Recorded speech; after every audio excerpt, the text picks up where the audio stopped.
Shalom, kembali lagi bersama saya Alfa di channel GC Kok. Hari ini kita melanjutkan renungan kita yang kemarin tentang perkenanan Tuhan. Dan bacaan hari ini dalam Pengkhotbah pasalnya yang ke-6, silakan saudara baca pembacaannya. Pengkhotbah pasal 6 ayat 2 di sini saya akan bacakan. Orang yang dikaruniai Allah kekayaan, harta benda dan kemuliaan, sehingga ia tak kekurangan suatu pun yang diingininya. Tetapi orang itu tidak dikaruniai kuasa oleh Allah untuk menikmatinya, melainkan orang lain yang menikmatinya.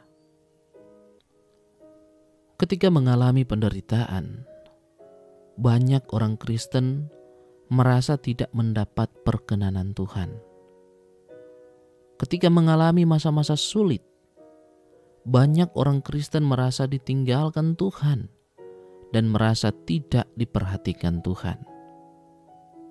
Bahkan, tidak sedikit yang berpikir bahwa Tuhan tidak berkenan atas hidupnya, sehingga ia ditimpa berbagai-bagai masalah. Renungan hari ini hendak meluruskan semua salah kaprah itu. Kemarin kita belajar hal yang pertama bahwa perkenanan bukan berarti tanpa salib atau tanpa masalah. Sebab perkenanan Tuhan berarti mengalami penderitaan dan masalah, tetapi kita menang atas masalah itu. Kemudian hari ini yang kedua, perkenanan Tuhan artinya tidak memiliki, namun menikmati. Perkenanan Tuhan bukan soal kita punya ini, kita punya itu. Tapi perkenanan Tuhan bisa juga dinyatakan melalui keadaan yang mana kita tidak memiliki, namun kita bisa menikmati. Yang ironis malahan seperti ini. Memiliki tapi tidak menikmati. Orang kaya punya ini, punya itu, tapi tidak punya karunia menikmati atas semua yang dimilikinya.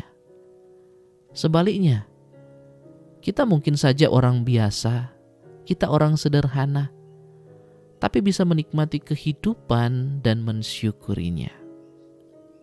Bahkan, kita yang tidak memiliki malah bisa merasakan kebahagiaan yang jauh lebih besar dibandingkan dengan mereka yang memiliki.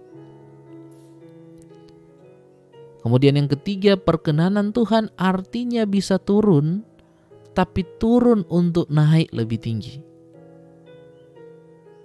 Orang dunia berkata hidup itu bagaikan roda.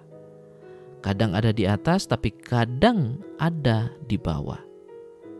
Menariknya, Alkitab tidak pernah menyebutkan bahwa hidup bagaikan roda. Justru firman Tuhan berjanji bahwa kita akan naik dan bukan turun. Jika memang Tuhan berjanji akan membuat kita naik dan bukan turun, mengapa pada kenyataannya kita bisa turun? Miliki perspektif yang benar tentang hal ini. Kita bisa saja turun, tapi turun untuk naik lebih tinggi lagi. Lihatlah kehidupan Daud. Bukankah ia juga mengalami proses penurunan? Namun saudara, akhirnya kita tahu bahwa Daud diizinkan turun agar bisa naik lebih tinggi lagi.